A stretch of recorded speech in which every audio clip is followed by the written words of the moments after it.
Hey everybody, it's Angel from Halo Inspirations. We give you inspirations to help you spread beauty and joy through your quilting journey. Happy Wednesday to you and happy or Merry Christmas Wednesday to you. Yes, we have another Christmas Wednesday project for you. These last two of the year 2021 are my absolute favorite projects, not only for Christmas Wednesdays, but of the entire year. So what are we doing today? Oh, today we have a special treat. I'm really looking forward to this. I've been sitting on edge. Can't wait to share with you.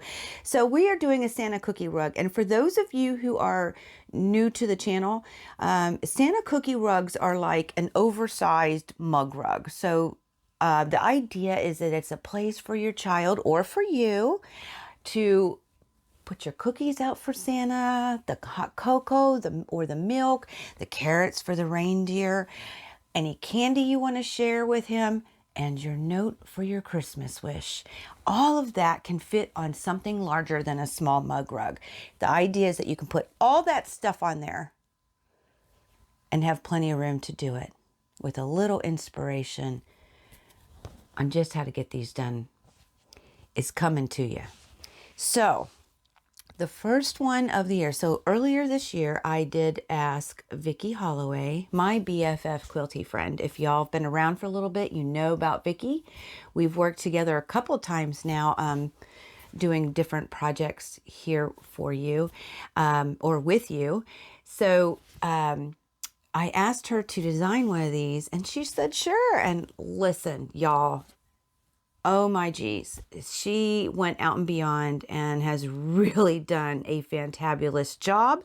I actually did an interview with her, and we pre-recorded it for you. So I'm going to throw that up here in just a second. And I'm going to let her tell her story, her inspiration. And you know, if you're new to Vicki, if you've not heard of Vicki Holloway, you're going to love it. You're going to love her. For those of you who know Vicki, you are in for a treat. She's just a wonderful, beautiful human being, and she does so much for her audience and for the quilting industry. She's just brilliant, and you're gonna love this. You really are. I was just it's amazing. So I'm gonna let her share. To start with, her Santa cookie rug that she designed. And Miss Vicki, thank you. I hope you truly do have a Merry Christmas. This was a gift. So I wanted, before I jump into that interview, because I'm not going to have, there's not going to be, and I could interject again, but we just want to get started. I'm going to tell you the things you're going to need for the Santa cookie rug, okay? So she used a 10-inch stacker. It's Gnome Antics by Wilmington Prints. It's a 10 karat crystal because it's Wilmington Prints. So Gnome Antics, super darling, super cute. Lots of neat little prints in here. As a matter of fact, after looking at hers, I'm going to do some in the Gnome Antics for my grandkids. But I did make one too, and I used also a remnants of a 10-inch square. Actually, it was Moda, so it's a layer cake. It was last year is when it came out. It was Jolly Season Moda fabric layer cake. Now mine is a remnant, so a whole layer cake was going to make more than one. You're only going to need a few of them at a time, but having that 10-inch square is important. I guess you could sew 5 inches together, but then you'll have weird seams, right? So in order to get different sizes for different parts, you'll need a whole 10-inch. So that's what she did. And I believe she also used a little bit of the tossed gnomes that comes from the same line, but it was in yardage for one of her backings. And it's so cute. Tossed gnomes from Gnome Antics. Both of those things you can find in our shop if you are so inclined to get some, because it is super cute. So I think that's basically that. Now for the backing, speaking of backing, like I said, I think she used on one of hers the toss gnomes, but you'll need at least a fat, well, not at least, the most you'll need is a fat quarter. So that'll give you enough room all the way around to get your quilting done.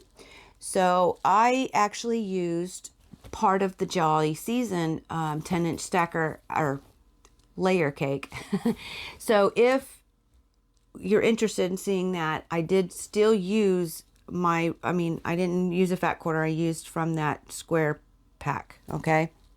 As far as binding goes, you're really only going to need like a little more than a strip and a half of width of fabric for your binding. So I say a quarter yard, but you know, if you're doing a 2.5 inch width of width strip, you know, that's 5 inches width of fabric, right? So it's not a whole lot of fabric for your binding is the bottom line. And I ended up, I think she used part of the 10-inch, the 10 karat crystal. I think she did use for at least one of them, one of the 10-inch prints inside.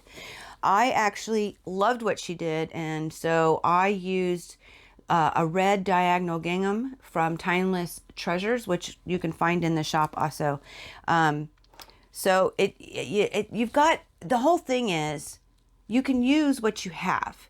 This is very manageable to do with part of your stash or your scraps. Okay.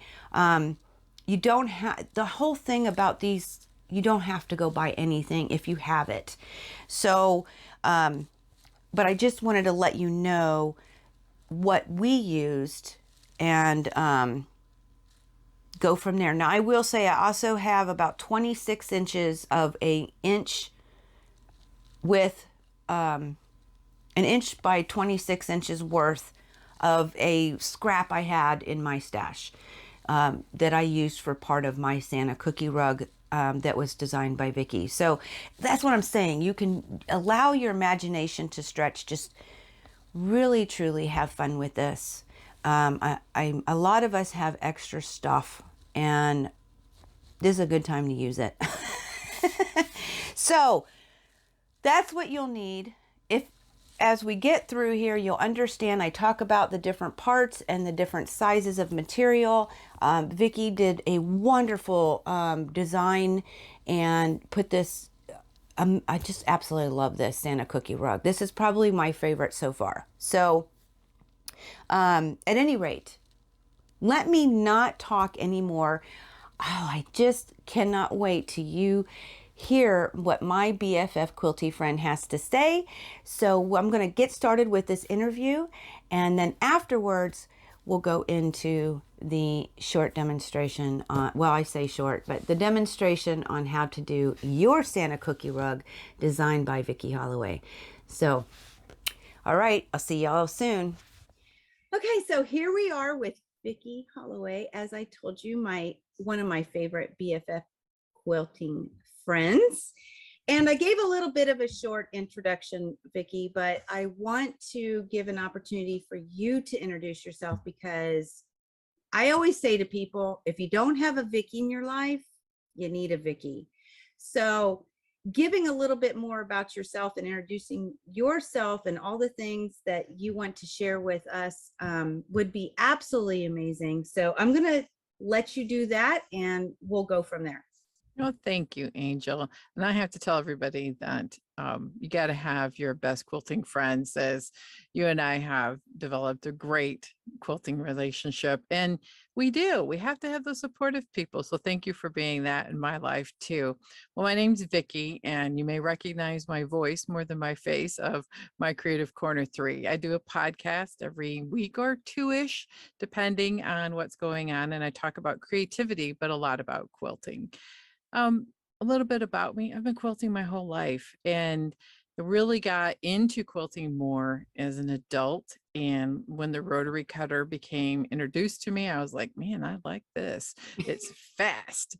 So yeah, it just kind of grew from me wanting to learn more about quilting to me becoming obsessed with quilting, wanting to share about quilting, to talking about quilting, to teaching quilting, to here I am.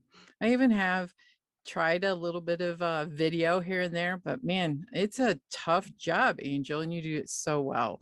So I appreciate you having me on. Oh, you have no idea. This was a lot of fun. I loved what ended up happening with your creativity. It was brilliant and it was sweet and wonderful. And before we get into that, before we actually share the project for this week, I want to ask you, what is, you can do one of two things. You can tell either your, or both.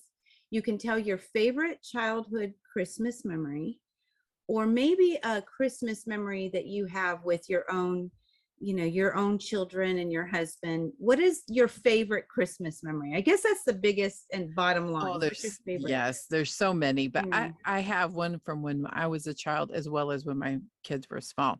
Oh. When I was a kid, I really wanted this doll, and it was the doll on television that was super expensive, Lazy Daisy, and she was a floppy doll, and she would fall over and lay on her little pillow because she was, I don't know why they just, because she slept, she was a sleeping baby.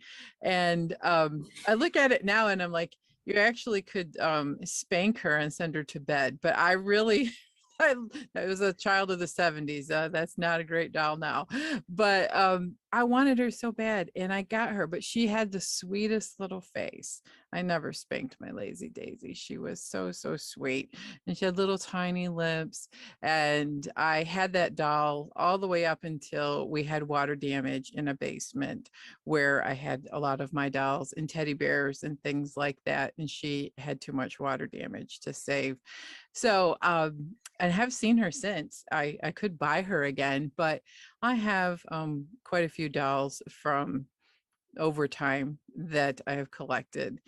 And so that sparked, a conversation that I had with my kids over Thanksgiving, which was, what was, the thing that was the hardest thing to purchase as a parent for your children? Because I was part of the hunt for my grandchildren, looking for the hottest toy of the year. So when my daughter was a little girl, she wanted a special doll, and her name was PJ Sparkles. Now, PJ Sparkles, you pushed a button on her and she lit up everywhere. Now, this was in the 90s, and PJ Sparkles took 4C batteries and a 9-volt. Now it would be like, a little tiny battery with LEDs, but PJ Sparkles was $100 or close to it. And when my daughter was 2 years old, that was the toy of the year. And I didn't have $100. My husband and I, that was like our entire Christmas budget for everything.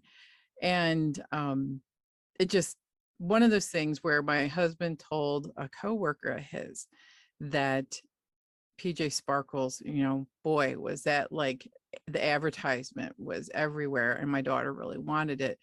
And of course, his boss said, well, did you get PJ Sparkles? And Jay said, no, we can't spend $100 on one toy. That was a lot of money in the 90s.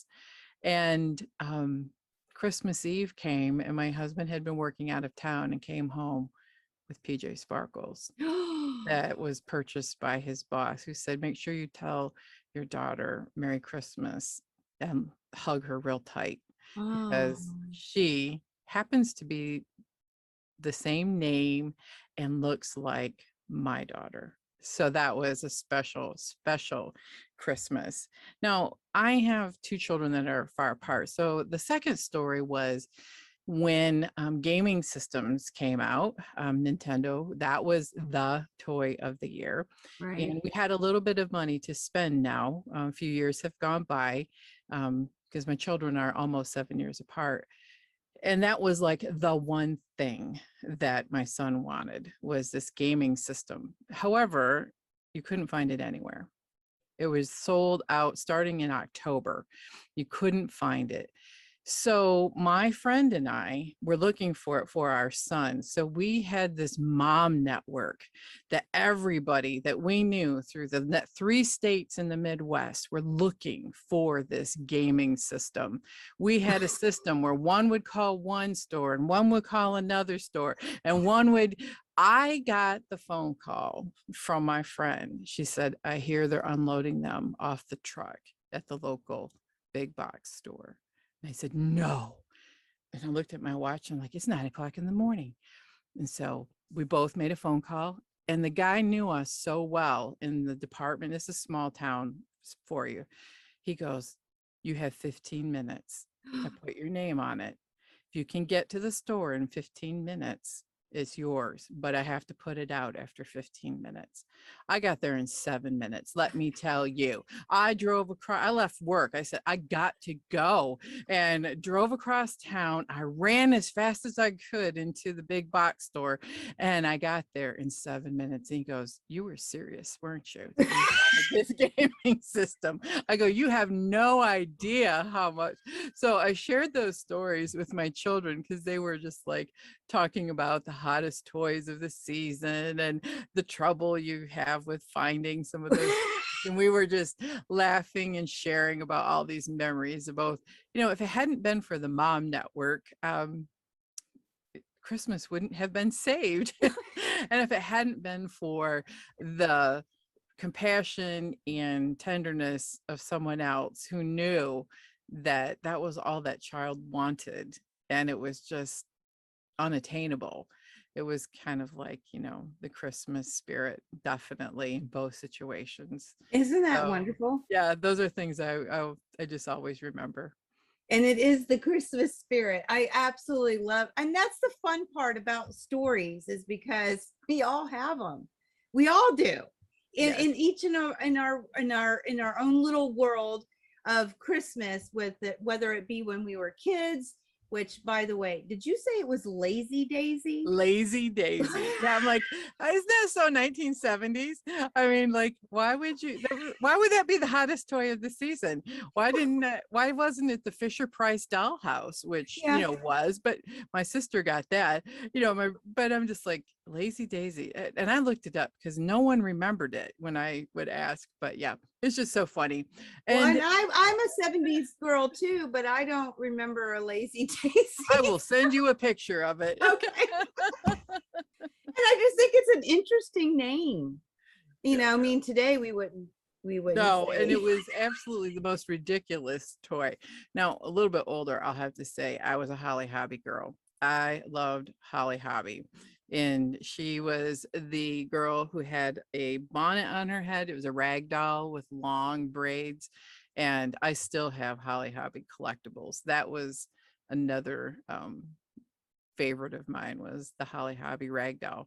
And I lost that doll also in the flood and water damage. Wow. But I have my mom's porcelain dolls from the 50s. So dolls, I think, are pretty cool because I always enjoyed playing with them, and they spark your creativity as a child. So, yeah. Wow.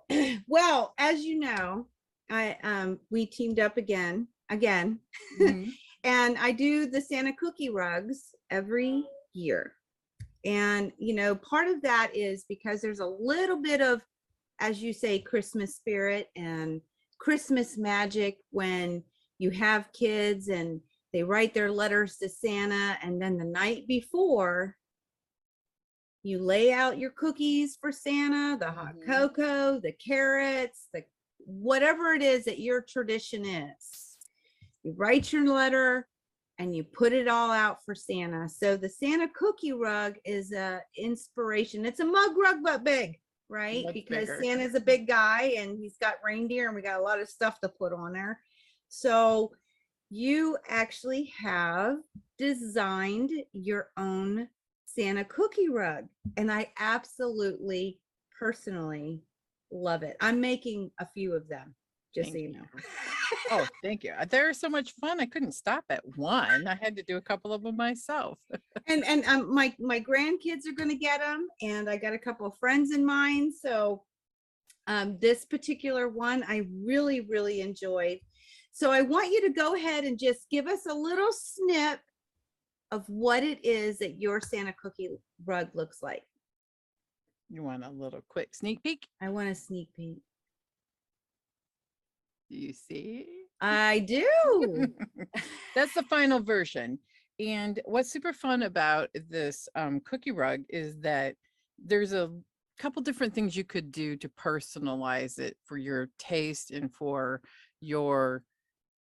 the configuration for how you lay out your cookies. And we always did a few other things too. Drinks, Very, very cool. maybe a carrot for the reindeer. And yeah, so I really enjoyed making this. And stars. I mean, I always think of stars at Christmas. Me too. And part of the I'm being Christian, you know, we have the Christmas star. So the star is actually a very big personal love during Christmas, but you do see stars everywhere Absolutely. with Christmas. But here we go. So I'm going to ask, I mean, you can share the whole thing now if you want to help explain it, but you know, as quilters, we're always looking at ways of finding inspiration. And man, if you know me, I love a good story. And the stories behind every quilt is actually personally what makes a quilt a quilt. Yes, we all stitch. Yes, we all put a piece together. Yes, we may buy a pattern, create a pattern, but it's all more about that story and where that inspiration came from. So I'm really interested if you would share where you got your inspiration. Now, like I said, if you need to show more of your cookie rug to do that, go for it. But where did you get your inspiration? Where does that come from? It started with my love of stars. I have a long-standing love of both quilting stars and knitting stars, and I've kind of done a deep dive in my own genealogy. And not only is there a lot of Scottish heritage, which you know was what my tartan scarf here represents, but I have found that there's a lot of Scandinavian people in my ancestry, which I thought maybe, but I wasn't sure. So the Scandinavian stars in knitting, I've always loved that. It's beautiful. And that was, would that be fun to make a quilt like that? Yes, it would be absolutely fun. And that's probably where I'm going to try to go with next, is that I started with a larger version of it, and I'll show that because this is where I started. I'm like, whoa, this is just way too big. But what I love about this is that I love the color. I love the black and red, but see the gnomes in there? Oh, let me see if I can get it. There we go. And I can actually share a picture if you'll for me. And I think I have that picture. I'll share it just to be sure. And gnomes are part of the Scandinavian and Swedish heritage, and gnomes are part of the protecting of your house and also playing little pranks. But gnomes are just so adorable. They're magical, and I love them. So the cookie mat was inspired by the fabric, which is the gnome antics.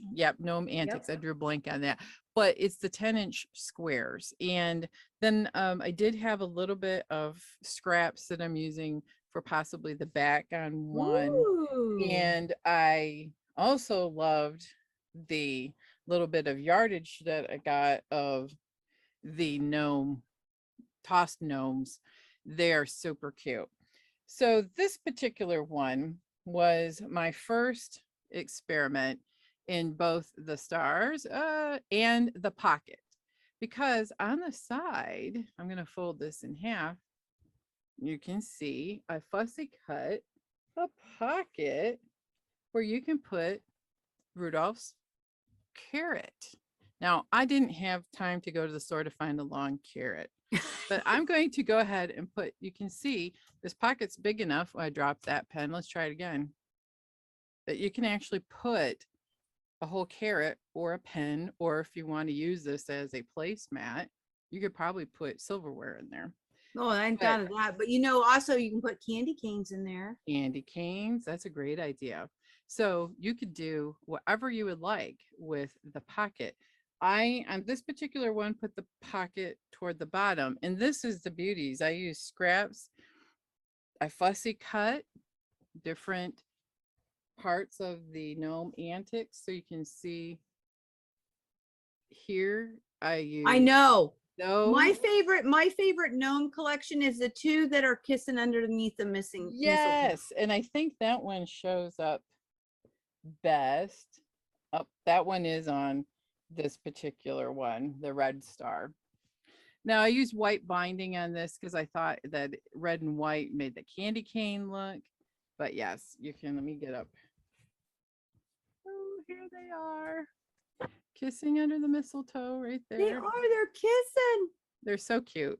There's a gnome on the sled. There's a gnome that kind of looks like a Harley dude holding up the bike, the Holly Noel Jolly, it says on there. You said a Harley dude. He does. It looks like a Harley dude with this curly mustache. And so I love gnomes. So the other one is this black and red one. This is how the final pattern. I like this configuration, I think the best, where I did a 3.5-inch square and then the pocket and then a 3.5-inch square so that the pocket is centered versus on the extreme bottom. But you can do whatever you want with your quilt, pattern. right? Yep. And so there's options. And you can also use scraps from your stash or from your pile of the square 10-inch squares. Oh, and you also fussy cut those ones too. I did. And here's you can see the fussy cut. Oh, he is so cute. And you also fussy gnomes. cut in a star. Yes, the very center. Now that's the hardest challenge. If I can get this folded over, it's an inch fussy cut for the very center. This one is a star, and this one was an actual, there was a gnome on one of them. He didn't show up quite as well on this red one because of the way I quilted it. But the very tiny center. Oh, he is the is. face of a gnome. Oh, that's so cute. This one, the very center, I fussy cut the snowflake. I mean, a snowflake. That's what I mean. Yes. And so there's nothing is wasted. Now, what's super great about this buffalo plaid in the charm, the layer, is that you can cut it and it gives that really cool diagonal look, but it's not cut on the diagonal. It's the way that buffalo check is printed. And so I like this particular binding. I do too. It gives it a nice pop with the red. So this one gives a totally different feel. This is all kind of like the knit stars in those Nordic sweater patterns, where this is all red and then I had the gnomes in the background. So you can see it gives totally different looks of the same pattern. Same pattern. And you can do some contrasting with the red and black. So one thing I would suggest when you do this is that your star has to have a high contrast with your background, because the star is split with this tiny little skinny strip. Just makes it look like the stars in a present. Absolutely. And it goes back to those Nordic knit stars in those sweaters, where all the points are separated by a row of knitting. So I really enjoyed making these. And so you can see high contrast is a key. Gives you a chance to practice a couple skills, fussy cutting, and choices. You can play with choices of how you put your star together, as well as how you want your pocket and little guys to be, or there's a couple female gnomes, but you can have them cut on the end too. So mostly the Harley dude. He was my favorite. I know. There's so many gnomes out there that are so cute. Super there cute. Are. How fun is that?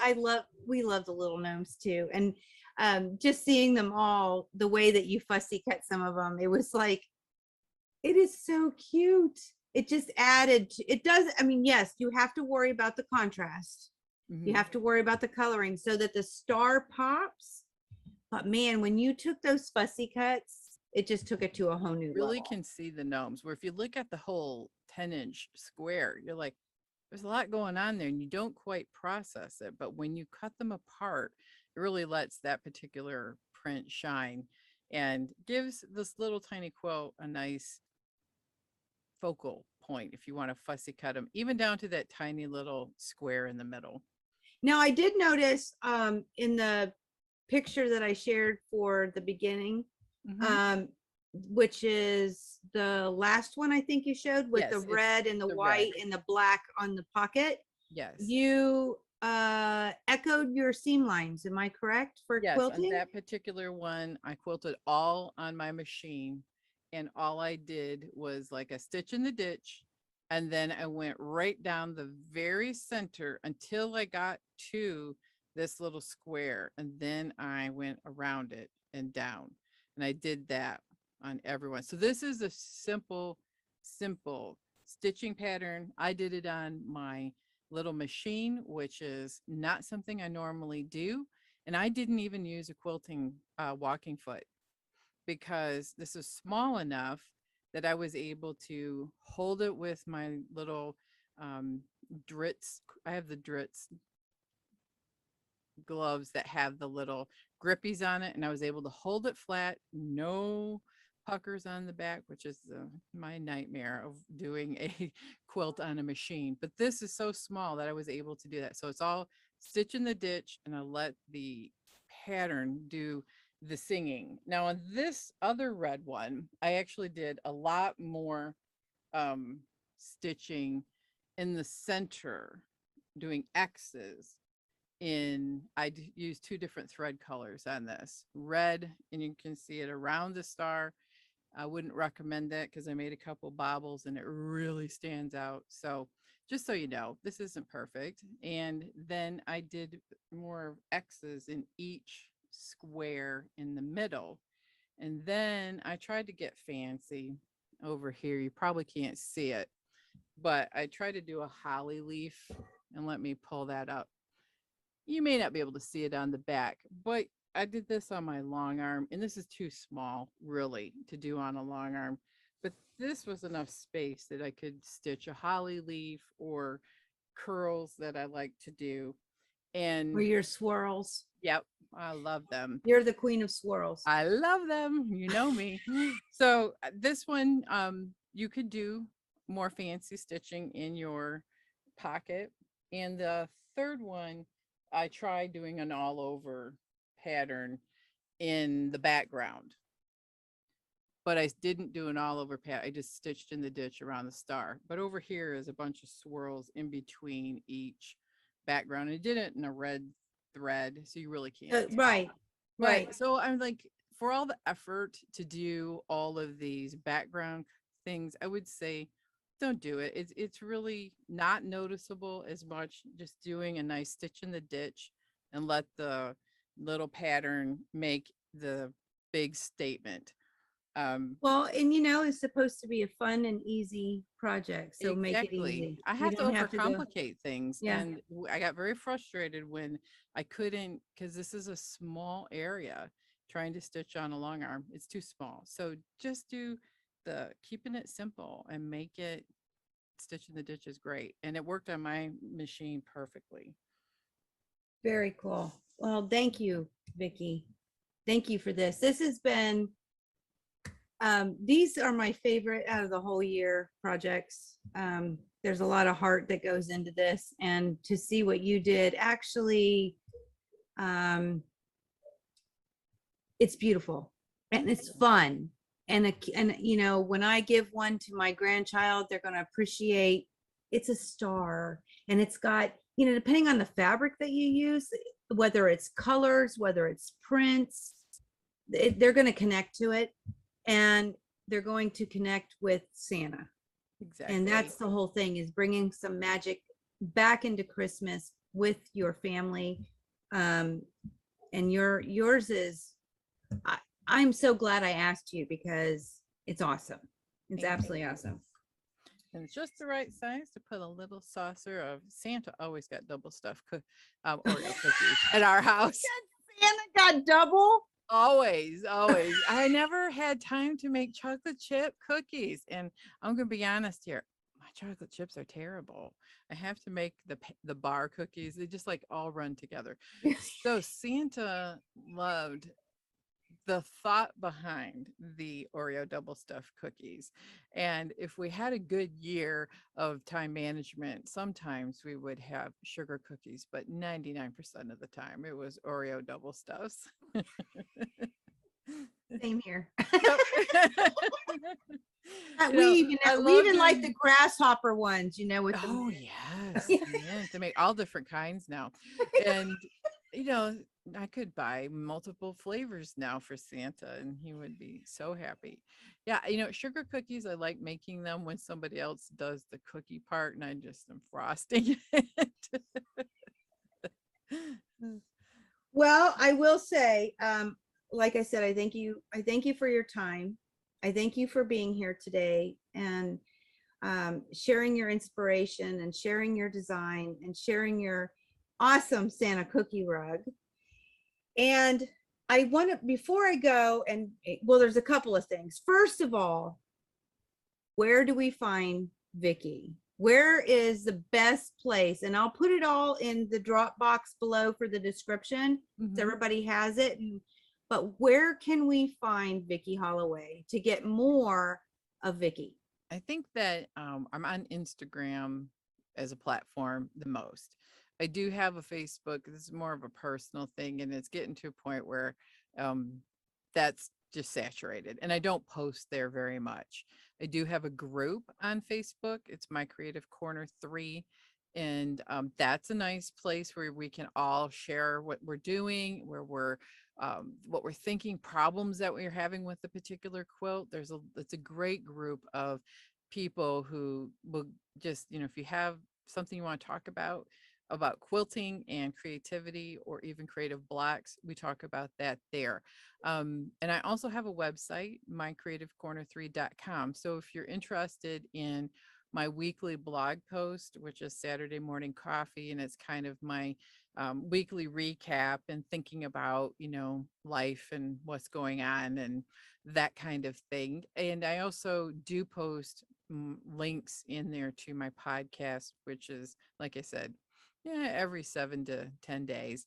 And any videos that I might put up, which are meant to be as a supplement to the podcast, so that you can actually have a place to go and see some of the things that I'm talking about. Because doing an audio platform, if you're just talking about things with no pictures, sometimes I do my best, but people are like, "What are you talking about?" I have no clue how this could work. So it's a nice place to go and catch, maybe a few videos, and you can see some of the projects that I'm working on. Or maybe a couple of the places that we've visited. Like I do a couple of nature videos and places we've hiked. Believe me, I am not a big hiker like my children are, who climb mountains. I go to some of the local hiking trails in and around Michigan, or I'll show you the 9 months of snow I think we're going to get this year. I'm so glad that we scheduled this for the afternoon, Angel, because funny story is I woke up this morning. I have a little bit of snow in the yard, and I was telling my mom. She asked, if we were buried, and I said, no, we only got 6 inches of snow. And then I went outside and I'm like, oh no, I am very wrong. There is at least double that in the driveway, and the snowplow plowed me in, and I had to get out to do some of my morning appointments and things.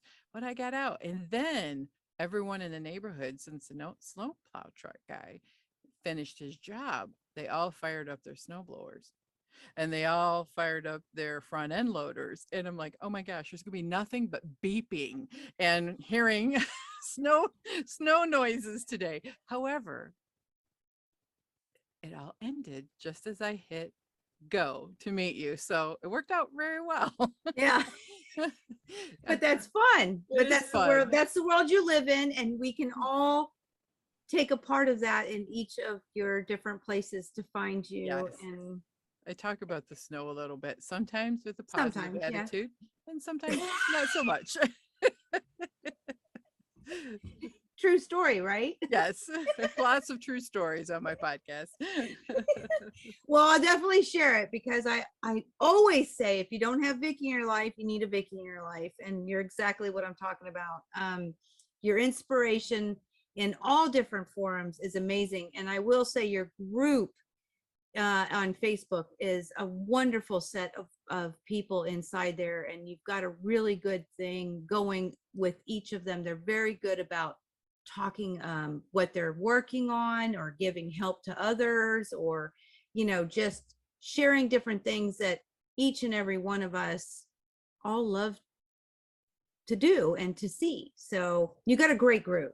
You really do. And you got a fantabulous podcast and a wonderful website, which I want to add to the website. You do shows or classes or lectures with different guilds and different people in different places, and they can find that information on your website also. Yes, they can. There's a link that says teaching and, working.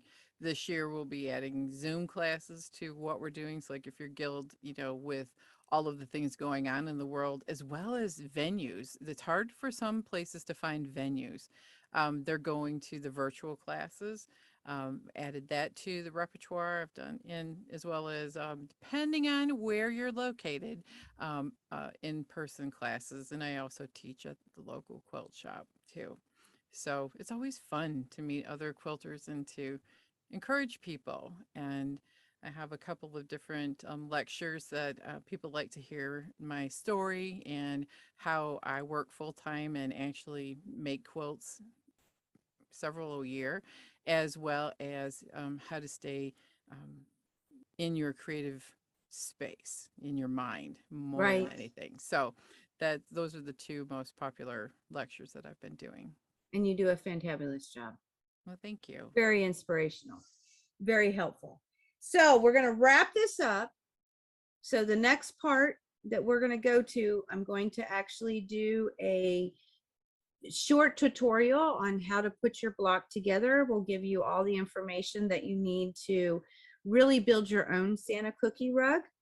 But before I go, Vicki, is there any message that you would like to send to everybody during this holiday season? One last message.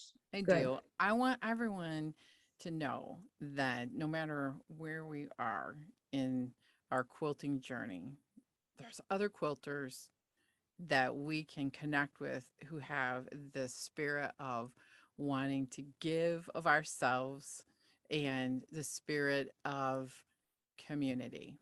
That's kind of been a problem in my neck of the woods. There's lots of people, we haven't been able to gather together. We haven't been able to do all of the big Christmas gatherings and parties and things, but we all have a common thread, and we all just have been connecting and supporting each other, and just knowing that through the holidays that we can still find the joy and the spirit and the magic of Christmas. Thanks, Angel. I've had so much fun. I'm so glad that I was able to help in making the magic come back in my life by making this cookie mat. And I can't wait to put it out for Santa. Yeah, I know, right? Yeah. Well, thank you, Miss Vicki, and I wish you a Merry Christmas. Merry Christmas And to you. thank you again. I love ya. Love you too. And I'll talk to you soon. Okay, so we're going to break this down into parts like I said before. And as you see, I have a finished block here. Okay, it's basically a 4-patch. We've got 2 squares and 2 half square triangles. And it's very important that you notice the coloring. All right, so we've got 1 background, 1 print, 2 half square triangles with the print and the background attached. So what do we need to construct this block? You'll need, for all 4 of the blocks, so you'll need 4 3.5-inch backgrounds, which I'm using the reindeer with the white. you'll need 4 printed squares, 3.5 inches. I'm using the reindeer again, but in red. And then for your half square triangles, you will need, for each all together, okay, this is all together, you'll need 4 4-inch backgrounds and 4 4-inch square print. And I'm using the same color. If you'll notice, they are the same color, but instead of the reindeer, I have Santa and the reindeer. So you'll need 4 of each. All right, so we're going to start with the half square triangles. And basically, you just take one of your 4-inch square in your print and 1 4-inch square of your background. You put them right sides together. Okay. Yay. Make sure they're nice and pretty before you go to sew. And basically what I'm doing here is I am laying down corner to corner. I'm using my disappearing ink pen, and I've got my 1/4 inch dotted line on the 6.5 inch Creative Grid ruler. I love this feature. There is a black dotted line. Now, if you were using a dark fabric, well, this one isn't too dark. They actually do have a white line that you can line up if your fabric was darker. But I'm going to use this side, and I'm lining up that 1/4 inch line corner to corner. Okay, making sure that it hits those points. All right, then I'm just going to take my disappearing ink, and there's a lot of ways to make half square triangles. This is just my preferred method. I'm going to flip it around. I'm going to line up that 1/4 inch line again, and I'm going to draw another line out 1/4 inch.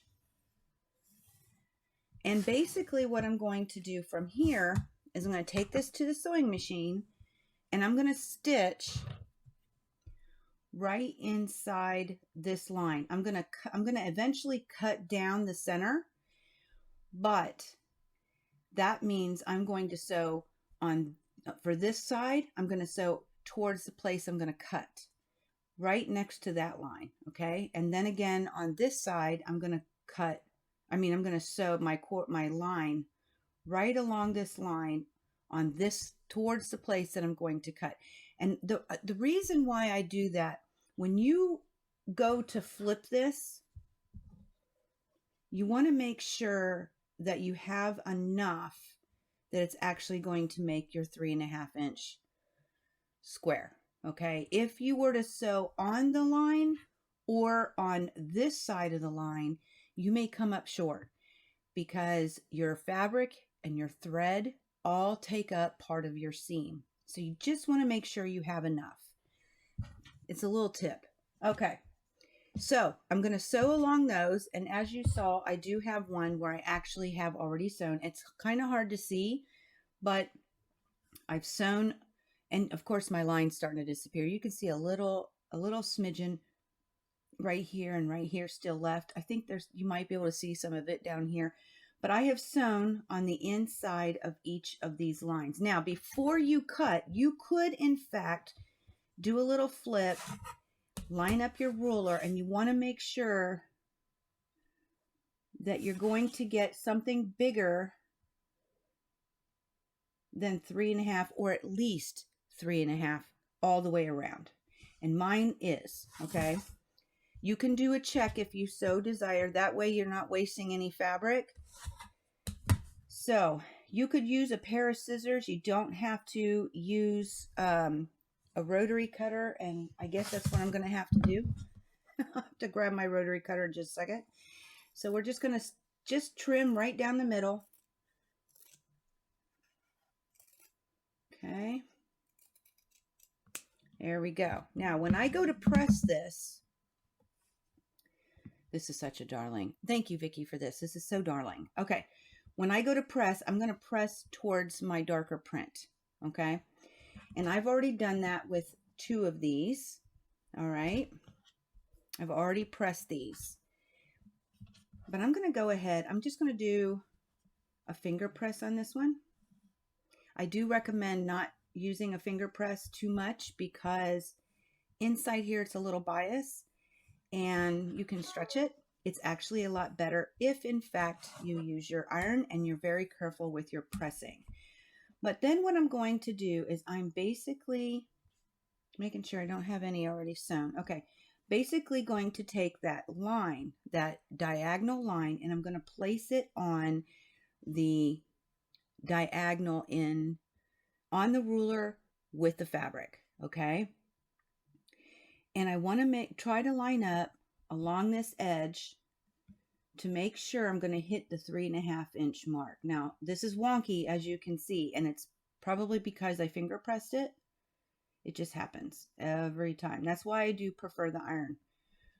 Okay, so now we're going to actually trim this. I'm going to turn off this camera here. All right, because I am going to take a rotary cutter. And I need to stand up. That's why I wouldn't be in the camera, so I turned it off for you. Oh, and I'm not lined up. Okay. I know there's a glare. I'm still working on it, guys. All right. So I've got my 3.5 inch mark here. I've got my 3.5 here. And the reason why this it is wonky.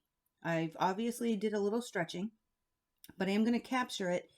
And I'm looking all the way. Well, you can't hardly see it down here. This point right here is actually on the fabric. Okay.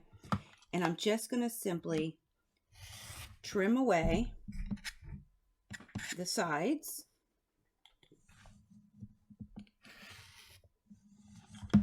Okay, there we go. I captured the dog ear. So I'm going to flip it around. And I'm going to do the exact same thing. Line up everything on the 3.5. Okay. And I'm just going to trim it away. So you will have,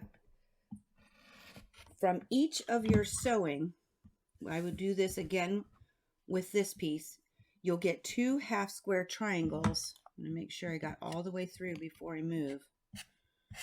Okay, you'll get 2 half square triangles for each 4-inch squares that you sew down the diagonal. Okay, so you'll get 2 of these for each. Now we got to place it, how we're going to sew these things together. And placement is key, okay? This one that I already did, I'm going to put in the top left corner of my project. And I say that because my reindeer, I don't really much care about these guys, but these guys are big enough that you can actually tell if they're up or, standing up or not correctly. If I didn't pay attention, this might be sideways or upside down or something like that. So for the next block, and I'll throw a picture up here, I'm going to sew the top right. Okay. So if we look at that, and I'll put a picture here for you, we're going to take this block on the left here, and then we need a 3.5 inch square on the right. Now you don't have to get so finicky about this. It's just my own personal preference. This is your quilt. There are no rules, right? All right, so then we're going to put this one down here, and notice I want my reindeer to be the correct direction. So that is the way that I'm going to sew this together. Okay. And at this point, it becomes a simple 4 patch. So I'm going to take the right side and flip it over to the left. And I'm going to sew a 1/4 inch seam here. And then I'm going to flip this one over. And I'm going to sew a 1/4 inch seam here. Now I will tell you, I will prefer to put this on the bottom. So if you're going to do something like that, you can either use a wonder clip or you can use a pin, but you want to tell yourself which side that you're going to use. And at that point, I can flip it over and I know that I'm going to take this to the sewing machine. Well, this one's okay. It'll be this one because I want to make sure this seam is up. Did I flip those around? Look, see guys, I did. I flipped them around. Okay, let's start this over. All right. Yep, they're all kind of goofed up, aren't they? All right. And that's not right either. So it was this way and this way and this way and this way. Okay, so when I flip this one over, my seam's on the bottom.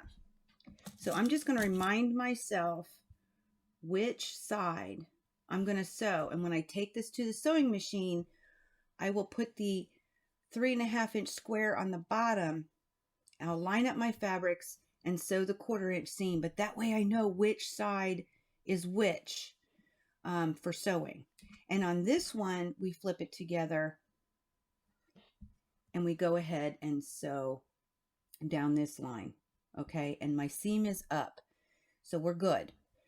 But I wanted you to, if you were wanting to not put this seam underneath, because sometimes, I don't know about y'all, but with my half square triangles, sometimes that little piece up here, my little dog ear, that corner gets sucked down into the machine because I don't have a single needle plate. I have the wide needle plate.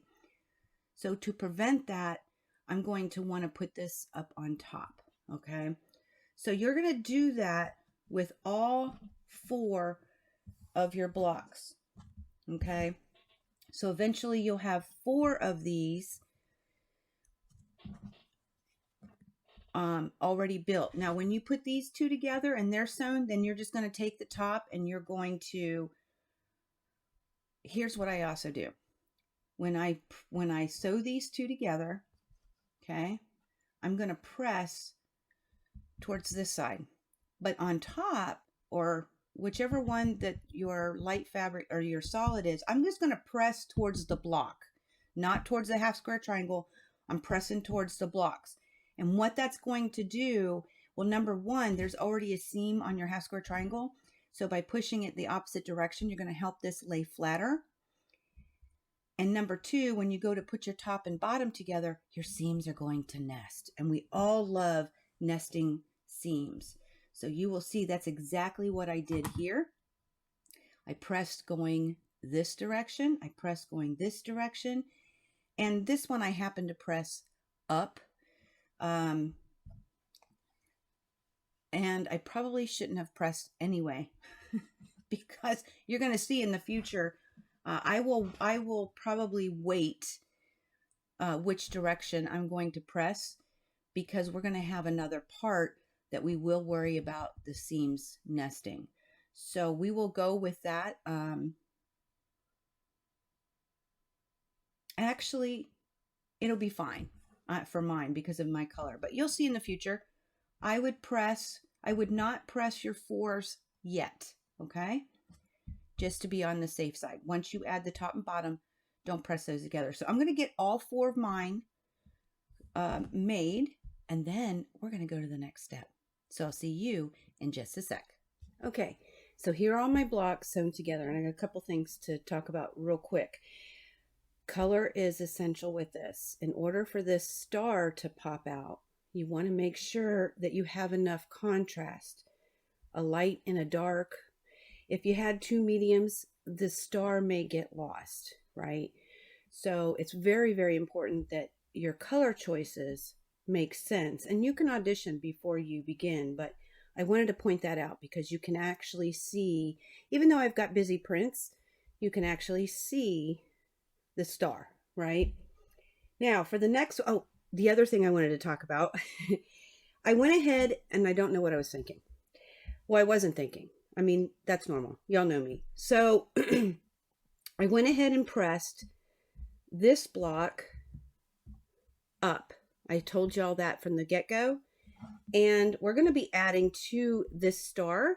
So I pressed this one down. It really doesn't matter which way you press it, per se. It really doesn't. So we're going to be adding something to this, but because we are adding, you need to press it. No worries, we're not nesting seams here. We will be nesting seams on the other side, but we'll make it work very easily. But it doesn't really matter. Just get them pressed. I went ahead and pressed this one up, this one down, this one up, and this one down. It truly doesn't matter though. So we're going to add to this star for the next step, like I talked about. And that actually is going to help a little bit with some of the busyness, at least for mine. It will add something a little different to help take away a little bit, not a whole lot. But at this point, what we're going to do is we're going to add sashing and a cornerstone right in the middle. Okay, so we're going to talk about this. I'm going to do it like this here. Pull this up, and I just pulled some green fabric in. Okay, and what I'm going to do is I'm going to lay out my blocks. Now I will tell you, I ended up not choosing green, but I wanted to show you what I do at times. And these aren't right. There we go. How do I know? Because I want my reindeer to be upside up. And you'll notice that your center star should all those blocks should be in the middle. So that's the other reason, the other way that I know what I've done. Okay. So at any rate, here you can actually see if I were to add green inside here, what that might do. Okay. How this might look, because we're going to add sashings and cornerstone through the center. Kind of makes it look like a present. I absolutely love it. But it also takes away, depending on what fabric you use. Now this is really busy fabric, and my trees are upside down. And that's okay, because I'm just auditioning. So you can use any color you so desire. You could just so much that it has another level of contrast so that you can see it. In one of Vicki's blocks, I want to say she used all white in the center and in her strip. So you can do whatever you like. My preference was to have enough contrast that you're going to see that strip, at least within the center. So what I ended up doing, and I'll just put them in here so you can see what it would look like. Listen, this fabric is like 4 years old. I went to my scraps. It's a white on white, tone on tone. It's got snowflakes in it. I know you can't see that, but that's what it is. And I've decided to use my white fabric, and you can see how different it looks compared with the green, but I like it. That's my preference. But whenever you go to this part, I encourage you. I could have used black. Black would have stood out. I could have used something similar, a dark blue or a light blue. I really could have played with that. But auditioning your fabric is really going to help. And then for this cornerstone, now Vicki has done one with the same fabric. I like the contrast and she's done it with the other way too, where there was contrast in the center. And I really like that look. So I went ahead with a dark green, and it's a little tiny reindeer that actually is a part of the green fabric of this print. Now I'm going to throw a picture up here, because what you're going to need to understand if you have to fussy cut, because if this was just a solid, no worries. If it was a tiny print that didn't have something too directional or on purpose, no worries. But what this is a 1-inch square. Okay. Yeah, it's tiny. So I'm throwing a picture up here. And what I did is I threw my ruler over, and I'm blowing that up for you so you can actually see inside of it. But you have to take into consideration your 1/4-inch seam all the way around. So this is going to end up being a 1/2-inch square inside my block. Okay. So I used those markings in the 1/2 inch to determine what I wanted to show in this block. Okay. So that's what fussy cutting is. I fussy cut my reindeer. Now it's going to be chopped a little bit because we do have the 1/4-inch seam all the way around, but I made it so where exactly I wanted those seams to line as best as possible, right? Because we are human. We don't always sew perfect, but it gives me a good idea. When it's this small, it gets a little crazy. So I wanted to show you that because I think it's important to note whatever you put in here. Now, like I said, if this was a solid green, no worries. You just cut a 1-inch square, call her done. If the print was really tiny and non-directional and just tossed, no worries. You just cut it out. But if you're going to want to pull something, you want to pay attention to the 1/2-inch square because that's what's going to be after seams. Okay. So what do we have here? You'll need to cut for these sashings. You'll need to cut 1 inch by 6.5. So each one of these are 1 by 6.5 inch. You'll need 4 of those, okay? And then, like I said, again, this little guy, he's a 1-inch square. So I'm not going to sew on camera, but I want to walk you through just a little bit, just to give you a, it's my preferred method, but you don't want any Y seams. You don't want any partial seams. Here we go. Well, good thing I know which way they're going. Okay, if you don't have directional fabric, you never have to worry about it. But the first thing I'm going to do, and then I'll come back for the second part. Now, this is why I went ahead and pressed my seams. Oh, see, it goes this way. Okay. I went ahead and pressed those seams. It doesn't matter which direction, you get to pick, because the first thing we're going to do is I'm going to take my 1 by 6.5 inch sashing on the up and downs. And I'm going to simply put this right sides together. Good grief. And it's hard to tell, so you have to, if you have fabric like mine, I guess the rule of thumb is if you can't tell, it doesn't matter, but mine actually, I feel like I can. And it will be where I'm looking and I'm being picky. If you do one side by accident and it's hard to tell, most people aren't going to look that close, right? But I feel like I can tell. So I'm going to take them right sides together. And again, with a 1/4 inch seam, everything's done with a 1/4 inch seam at this point. And we're just going to sew each of these sides on. So once I get, well, and then what I'm going to do in the meantime is I'm going to take one of the strips with the cornerstone and I'm going to attach it to one of those strips, putting right sides together and sewing that 1/4 inch seam. Okay, so I'm going to get that done off camera and then we can play with the next step. See you in just a sec. Okay, so I've got both of my sashings on, the top one and the bottom one on the left, and I also have my strip with my cornerstone already finished. Now I want to add, I didn't mention this, I do square as I go. I get that question a lot, so I want to address it here. This 4 patch should be 6.5 by 6.5 inch square, so you can square it up before you start adding to it. I failed to mention that, so I wanted to tackle that here because I do square as I go. I find that my blocks come out better when I do square as I go. So 6.5 by 6.5. So at this point, so we've got both of these added together. So what I'm going to do, and I want to tell you how I pressed, and I'll tell you why. I originally wanted to press these going that direction, even though we have all these seams. But I couldn't because I actually have a flipped stitch. So whenever you're sewing, you want to be careful. This one came out okay. It's got a little bit of a flip to it. It's a whoopsie. So it made it a lot easier for me to press going towards the sashing.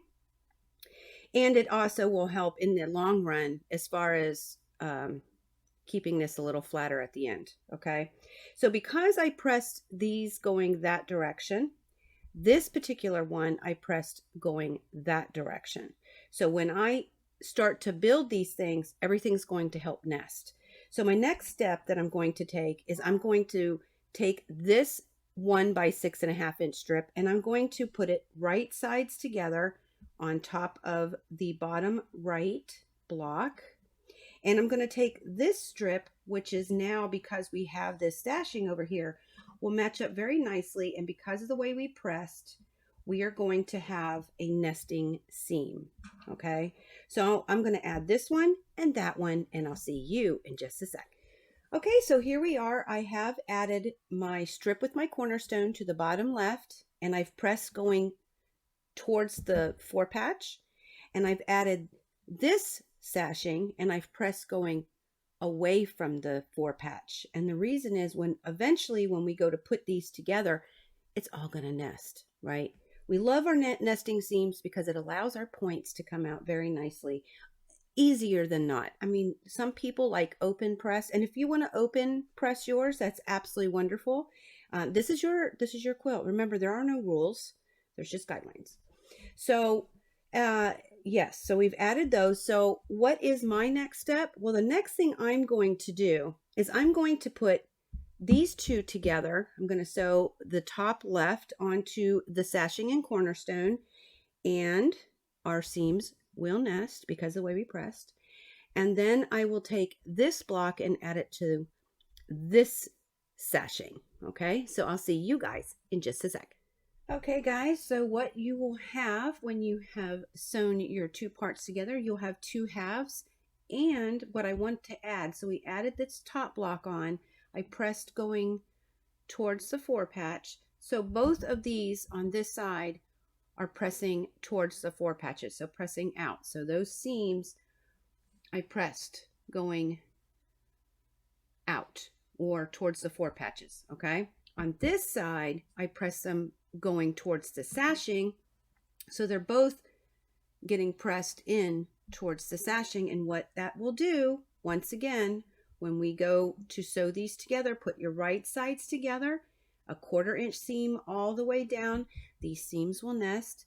This one is longer, and so I'm going to definitely pin at the points. I'm going to pin up here, I'm going to pin down here, and I'm going to pin at my seams to try to get as close as possible to a nice point. And because they nest, it will make it easier. So that's the last step for this block. Okay, for this part of our Santa cookie rug. Isn't it adorable? I'm just loving this. Okay, I'm going to get that done off camera, and then we're going to start the last step as far as the construction, which, if you remember, includes the pocket. And so we'll get back to that in just a sec. Okay, here she is. Isn't she pretty? I absolutely love this. Again, thank you, Vicki. This is so much fun. Okay, so there's my beautiful star, but we don't stop there. Vicki has so done a wonderful thing by adding a strip over here that includes a pocket. Now, I will tell you, this will finish at, well, it's unfinished, right? But right now, as it stands, it's 13 inches square. Okay, so you can, I haven't even squared mine up yet. I do know that it's 13 inches. I laid the ruler down, but I haven't done any squaring up and taking care of any threads if I so choose. But it should measure at 13-inch square. Okay, so the next part we're going to do is build that lovely pocket. Okay, so understand that we have a side that is 13 inches. We have two 3.5-inch squares. This is what I've chosen, and mine is directional, so I'll need to pay attention. And I also have two 3.5-inch strips. This one is actually 3.5 wide by 7 inches tall, and this one is 3.5 wide by 6.5, because this is my top of my pocket. And I played with a lot of different things. I did do some auditioning. You can use different color fabrics if you so choose, because we do have where the 3.5-inch squares are going to connect to these squares. Okay, so you can use different fabrics, you can use different colors, but I have chosen to do my Christmas trees. Took me a minute. And for my pocket, I decided to do the Santa Clauses. Okay, now I am allowing for the 2 seams between here and here. Okay, so that's part of the math actually Vicki has given us. So that's where the 3.5-inch squares come in. And I've reversed this. I've used, a strip here. I thought maybe the Santa Claus is in the corner. right? And then with the Santa Clauses in the corner, I wondered what this would look, the Christmas trees would look like in the center. So I did play with that. And it's cute too. I'm not going to lie to you, but I think because of the way the Santa Clauses are inside of my star, for me, my preference was to put the Santas in the middle. Okay. Just a preference. And like I said, I could have used a blue. I could have used a red. You can use whatever you want. You just want to lay it out. When you figure out which fabric you like, which this is another reason why these 10-inch square packs do you justice, because you can build these, you can build multiple of them with one 10-inch square pack, and they all kind of matchy. You can do this scrappy. You can use, I mean, even in here, I would have had enough in my 10-inch square pack to use for the sashing. All of this can be done with a 10-inch square pack. I did use some of my scraps, and I used an old 10-inch square pack that I don't even have a full 10-inch square pack for. So you can do whatever. Just, I encourage you to lay things out and to play with them. And I noticed the sun's coming in now. It's that time of day. I don't have curtains yet, guys, in my studio, so you're going to have to bear with me. So that's what I decided. So what do we do first? So first we're going to start with the pocket. And I went round and round with this idea. There's so many ways to do pockets. There's so many ways to do pockets. All right, let me put that over here. So what we're going to do first is this top piece we need to hem, because if we just sewed this together, we've got a raw edge up here, and eventually that'll fray and not last as long as we want. So we do need to hem it. Now, if you have a hot ruler at this point, it'd be really great to use that. I thought about doing it in the video, but I know that a lot of you don't have hot rulers. Now, the next time I do a hem, I'll use it. But for this situation, I wanted to give some feedback on how exactly I'm going to do this if I didn't have, that's not the right one, a hot ruler. Okay. So I've cut this at 6.5, which is a 1/2 inch shorter than this strip at 7 inches. Okay.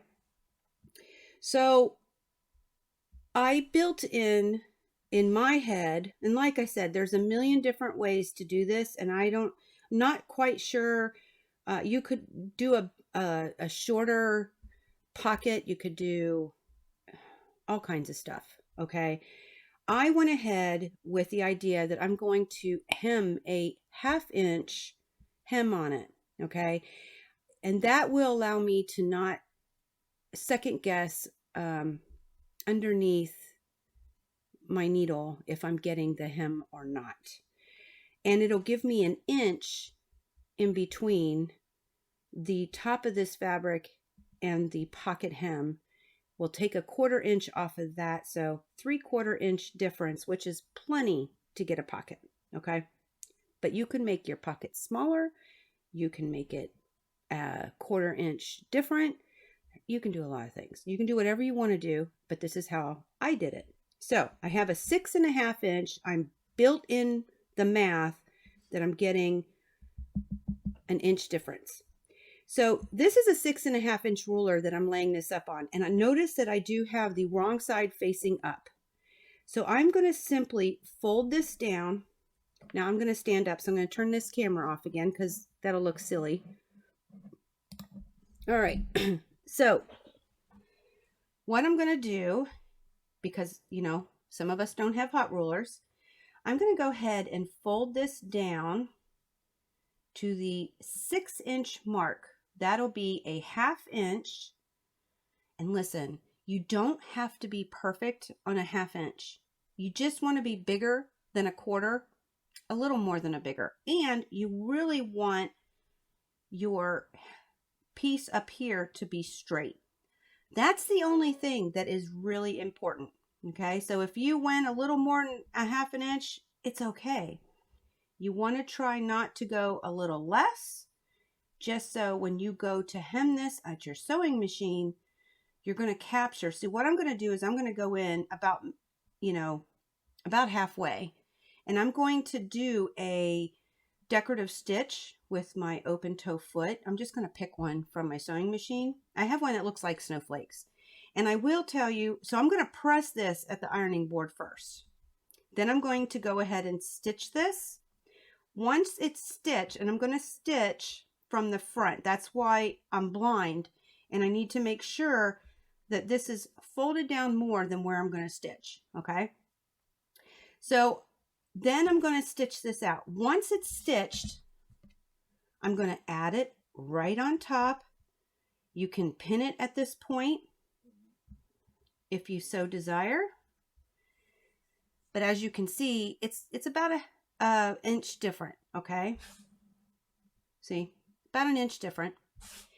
And at this point, you can pin it and leave it, but this is on the outside of our Santa cookie rug. So if we didn't do anything, this is going to be open until we put a binding on. And I don't want that personally. This is just my own personal method of madness in my brain. Y'all are walking along. So I'm going to lay this on top equal, and I'm going to do what we call a stay stitch. And I'm going to take my sewing machine and just do a top stitch or a straight stitch about 1/8 of an inch in. So it's going to be less than 1/4. That way it gets hidden inside my seams, or because this side will be in the seam, this side will be in a seam, this side will be with the binding. So I want to make it closer to the outside. So I'm going to do about 1/8 of an inch down this side. I'm going to come right off the fabric. I'm going to go back. I'm going to stitch about 1/8 inside here, go right off the fabric, stop. I'm going to start back up here, and I'm going to go 1/8 of an inch in and come off the fabric. That way I know that this is going to stay. On this side and this side, we're going to sew additional fabric. This one will get hidden, but everything will stay in place, but this will get hidden inside the binding, okay, the edge of the quilt. So first thing first, 6.5 by 3.5, 3.5, I guess I should say that the other way, 3.5 wide, 6.5 tall, 3.5 wide, 7 inches tall. I'm going to fold this down about 1/2 inch, making sure it's nice and pretty and straight. You can do just a straight stitch across the top. That is absolutely fine, but I'm going to do a decorative stitch inside 1/2 inch. And then I'm going to place it right on top, and you can pin it if you so desire to make sure it stays, and do a straight stitch, a stay stitch at 1/8 of an inch on all 3 sides up until, I'm not going to go past, you very well can, but I'm going to stop somewhere around here, okay? That way it stays. That is the plan. And I will tell you, with the coloring, I really need to, I don't have any in the store either. I don't have a medium green. So guess what I'm shopping for next? Because this is the second time recently that I really needed a medium green. But I have decided to use a dark green. I want to say it's called Forest, but don't quote me on that. But it is number 4026. I do have it in the shop if you're looking for a darker green. I also have a mint green. I don't know the number off the top of my head. It is also in the shop, but it's lighter. And because I'm doing a decorative stitch, I kind of want it to stand out. So, I would have preferred a medium green with this, but I don't have it. So I'd rather it show up as a decorative stitch than not. Now that's completely up to you. Like I said, you don't have to do a decorative stitch. You can do it. You can just do a straight stitch and call her done. But you want to make sure you do that first before you add it and do your stay stitching. Okay. So I'm going to get that done off camera. And then I'll take you to the next step, which is very easy. And I'll walk you through the next step and what the following step is. And then we'll go from there. Okay. So I'll see you guys in just a sec. Okay, so here she is finished. Okay, so I do have a decorative stitch that I did separate after I pressed it down. And I don't know that I can show you. I actually am within the hem, or within it, so it's never going to come out. But it's just a little straight line with what appears to be like a snowflake. And like I said, you don't have to do that. You can just do a straight stitch. But then I added this top piece to my bottom piece, and I did, and I think you can see that I did a straight stitch. Whoop, it's that sun. Gotta love this. I ain't complaining, guys. I love sun. Okay, so I just have a straight stitch going along about 1/8 of an inch. It doesn't have to be perfect as an 8" It doesn't have to even be straight. You just never want to dip into the 1/4 inch because then your stitch will show. So that is done. Okay, all the way around the 3 sides, and I did stop right above where the pocket is, and that's just going to allow me to use this as one whole piece and not worry about it slipping, sliding, unraveling, nothing. It helps keep this intact. So at this point, what you're going to do, and if you have directional fabric, you're going to want to make sure that you pay attention. But I'm going to add my top piece, my top square, and my bottom square, putting them right sides together, 1/4 inch seam. And if you did different thread, now's the time to change it. But you want to sew both to the top and the bottom at a 1/4 inch seam. And what I want to tell you, when you go to press, remember I said it really doesn't matter which way you press on your star, right?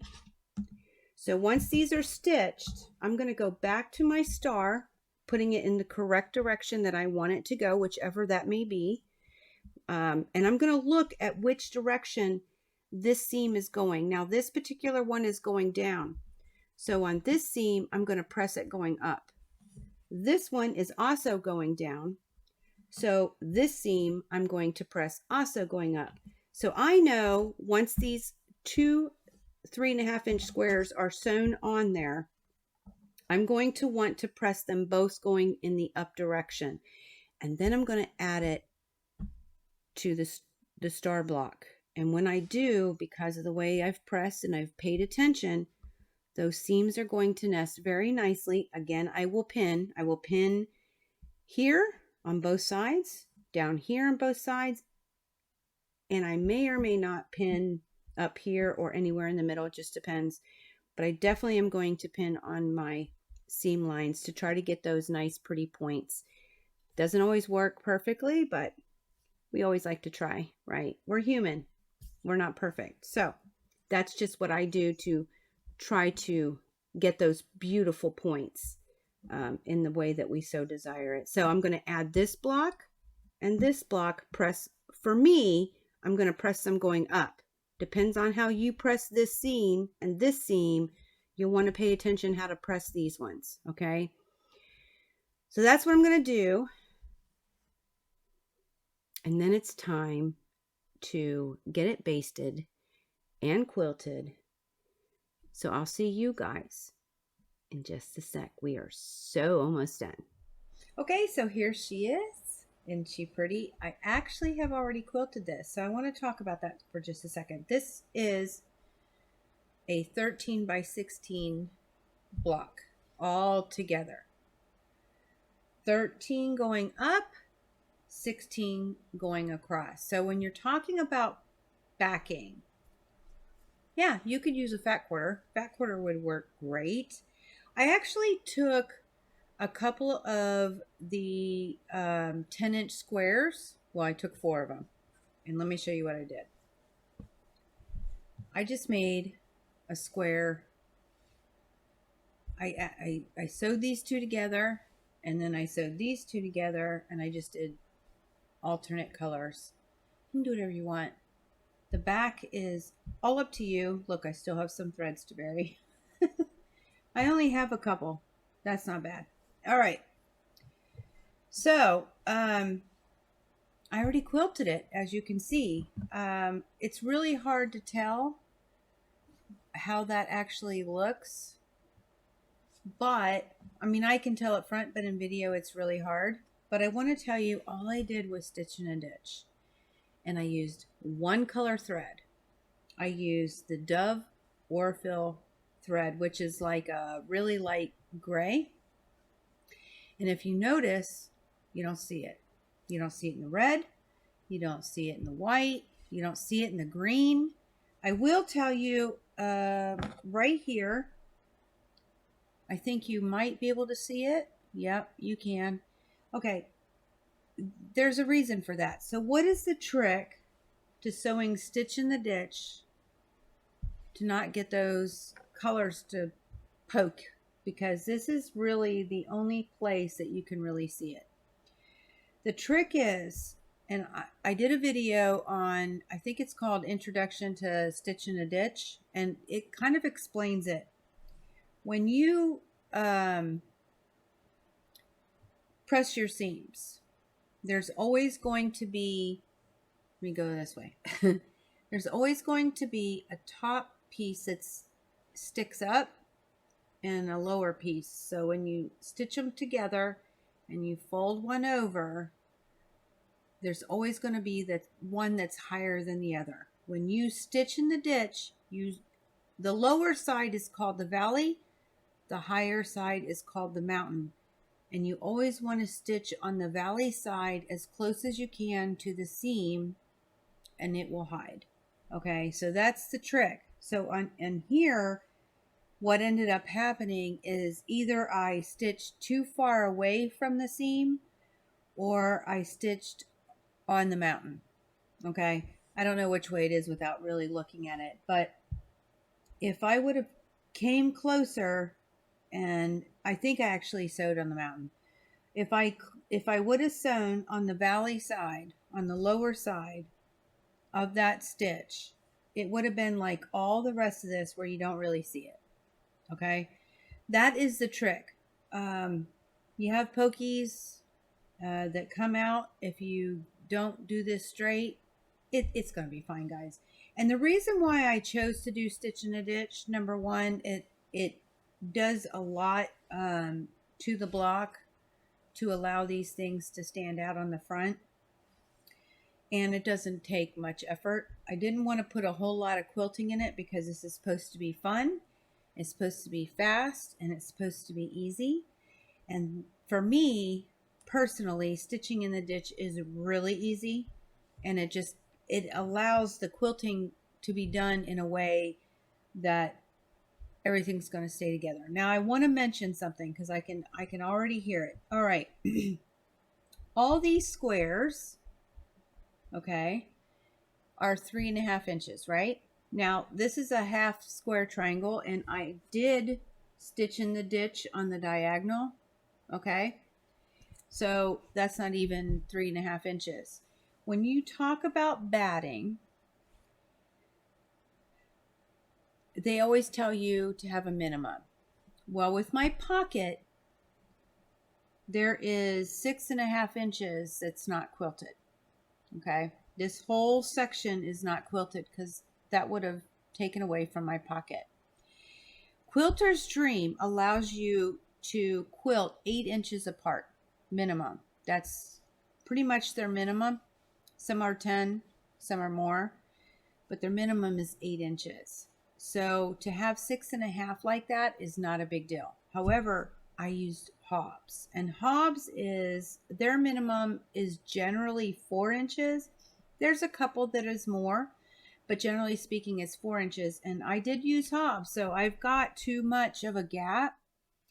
So I may, whoever gets this Santa cookie rug, when they go to wash it several times, what may end up happening in this section is that the batting may migrate. So it'll get bunched up, and then it'll get really fat down here and really thin up here, and it may lose its equality within this strip. I ain't worried about it. These are so fast, so easy. Truly, I can make another one. So I wasn't really concerned. But if you're concerned, you just want to pay attention to that stitch minimum with your batting. Like I said, I used Hobbs this time. You can use whatever you want. And as a matter of fact, this is a great opportunity to use any of your scrap battings and do some franking batting. If you're wondering what that is, franking batting is where you take different scraps and you sew them all together, and make them bigger. I did a video on that too, so you can check out exactly how to do that. This would be a really good time to use Franken batting. So you can use your scraps and get it done. I had a big enough piece. Matter of fact, I had a bigger piece than this. I was able to cut down and utilize that. So, and I did some spray basting. If you have fusible, I actually do have some scraps in fusible, but I didn't have a big enough scrap. A double-sided fusible would work really well for this. It doesn't need to be complicated.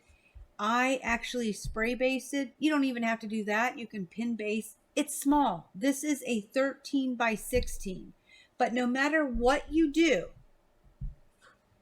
because you got to do some kind of quilting, whether it's stitch in a ditch, you could do straight lines. You can echo your seams. I think Vicki did a stitch along her sashing in the middle. I think that's what she said to us. You could do whatever. You could do even more intricate if you so desire. I personally did not want to because it's going to be utilized once a year for Santa's cookies and the reindeer carrots, for different things that I just don't feel like I wanted to put a whole lot into it. So it's your own personal preference. You do you. Just know, don't quilt this pocket, because then you won't be able to stick anything in it. You won't be able to put your candy canes, your candy, I don't know what they're called, but like peppermint stick. That's probably what they're called. You can put carrots in here. Vicki actually mentioned that you can use it as a placemat and put your fork and spoon in here. Absolutely. So if you want the pocket, don't quilt the pocket. And understand, if you're really concerned about your batting, make sure you know what the minimum is, and understanding that we started with a 7-inch strip, but with the seam, we're ending with a 6.5 inch. So Quilter's Dream will work perfect for that, because you can go up to 8. But check out your minimum, and either you let it go or you don't. For me, wasn't that important. So I just wanted to bring that up. So I did do that. I spray basted it. You can pin baste. You can do whatever you like. This isn't very big, so it makes it very easy. If you're using scraps and you don't have a fat quarter, or you don't want to put, 4 10-inch squares together, just know that you need a couple of inches on each side. Okay, so if this is 13 going across, I would do 17 minimum. That's why fat quarter works, because we have 18. This is 16 minimum. That's why fat quarter works, because then that would be 20.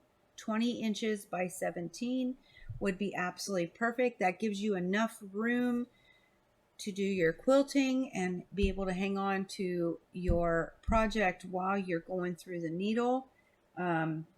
Especially if you are doing something like a meander or an all over, or doing some really semi-custom or custom work where you're actually doing some intricate quilting.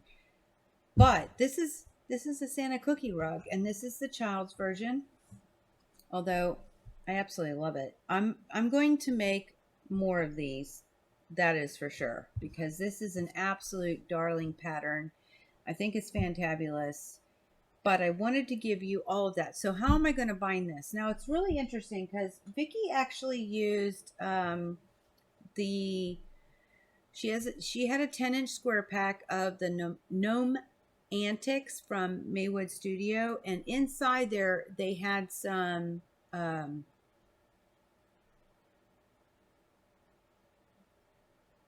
my gosh, I'm drawing a blank. Some of this.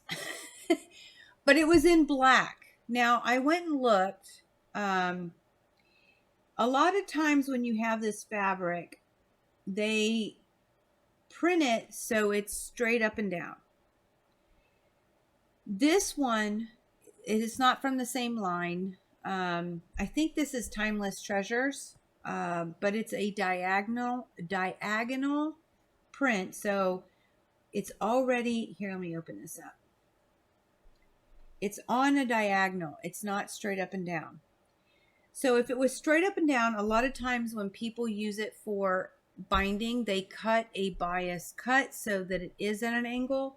This is already at an angle, which is a bonus. And if I went and looked, and without opening a package, I just went and looked at the prints, it appears that the black and white in the Nomadics is also already on the diagonal. And so when you go to cut it, you won't have to cut bias. And it will allow a very fun and interesting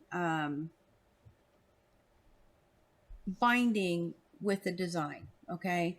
If this was the other way, let's see if I don't even know if I can do this, okay? It kind of changes it. No, not this one. Okay, but the point is, I'm using this red checker. I don't think that's what it is. Also, not, like I said, I'm drawing a blank. It was already on the diagonal, and I think in Gnome Antics, if you buy that 10-inch square pack or the 5-inch square pack, they do have this print also in black and white, and I think it's already on the diagonal also. So it makes it really easy because you don't have to cut on the bias. But I'm going to use this. Now I will tell you, okay, so if you measure 13, 16 down, 13 across on the bottom, 16 going up the other side, all that added together is 58 inches. So basically what I did is I took 2.5-inch strips. I cut 2 of them from the fabric. It doesn't even require a 1/4 yard, but you can never buy a 1/4 yard. So a 1/2 yard, which you'll have plenty left over for your stash. And I'm very excited about that because I plan on using this a lot more in my bindings because I just think it adds a whole lot of dimension and beauty when you use this print in your binding. So, I just cut 2 strips, and that gave me extra to be able to connect the 2 sides. So 2 strips of 2.5 inches. Sometimes I do 2 1/4, and actually I probably should have done for this one because it's a smaller project, but I went ahead with a 2.5-inch strip. So I'm going to sew this one after I cut off and square this up. I'm going to go ahead and add my binding. I'm going to do it by machine because we don't have to be perfect. Now, a lot of times you want to match your thread to your binding. Well, this is 2 different colors, and I had a choice. I could have done white. I could have done red. I'm just going to use my dove. You won't see it because in the front I'm going to stitch in a ditch, and when I add it to the back, yes, you will see the dove color, but it's not going to stand out too much like a sore thumb. I'll show it to you in the next clip, but I'm going to square this up, cut off all the extra fabric and binding, add my fabric and batting, and then I'm going to add my binding just like we always do. So I'll see you guys to finish this up.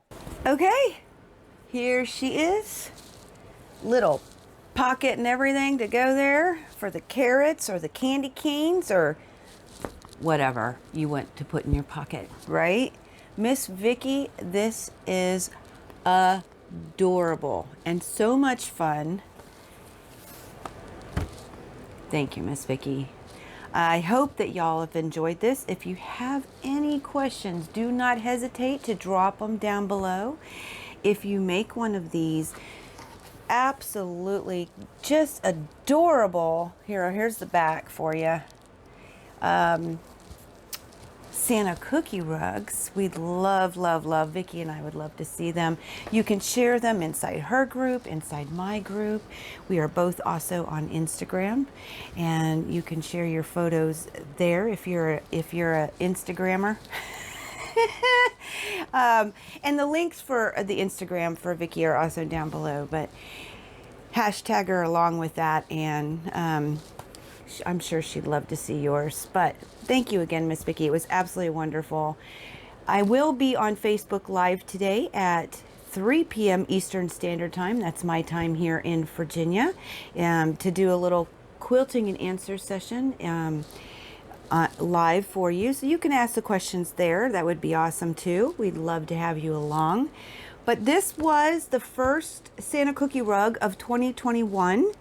And next week is our last Christmas Wednesday of 2021. And I'm ready to have some more fun with you, to do a little reminiscing and talk about Christmas and, you know, all the great things. So I hope to see you today.